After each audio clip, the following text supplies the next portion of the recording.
Hi everyone, welcome to my channel. అందరికీ ముందుగా తొలి ఏకాదశి శుభాకాంక్షలు. ఈ రోజున శ్రీవారికి పేలాల పిండి నైవేద్యంగా పెడతారు.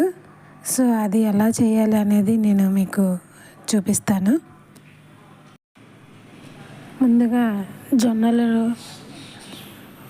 తీసుకొని వాటిని ఫ్రై చేయాలి. మనం పేలాలు చేసుకొని వాటిని పిండి చేసుకోవాలి.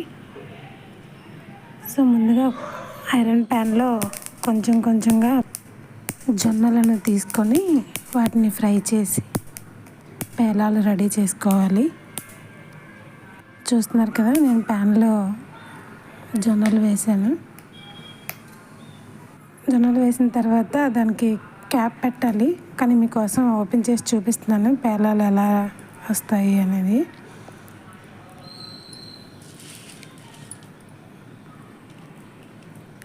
అలా కొంచెంగా వేసుకుంటే మనకి పేలాలు అనేవి వస్తాయి.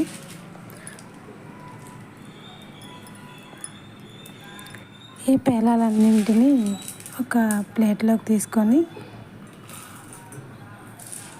అన్నీ అవ్వవు, కొన్ని ఉండిపోతాయి. సో అయిన వాటిని అన్నిటినీ పేలాలుగా అయినటువంటి వాటిని మనం ఇప్పుడు పౌడర్ చేసుకోవాలి.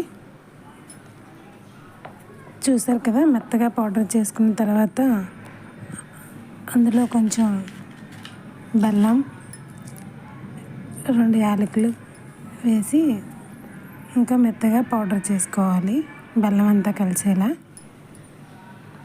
సో అప్పుడు పేలాల పిండి రెడీ అయిపోయింది. చూస్తున్నారు కదా. సో ఇందులో అయితే మనం నెయ్యి వేసుకొని లడ్డూలా కూడా చేసుకోవచ్చు. మనకు ఉన్న 24 ఏకాదశుల్లో తొలి ఏకాదశికి ప్రత్యేక స్థానం. ఈ తొలి ఏకాదశిని శయన ఏకాదశి అని కూడా అంటారు. సో చూసారు కదా, వీడియో ఎలా ఉందో కమెంట్ చేయండి, నచ్చితే లైక్ చేయండి. Thank you for watching.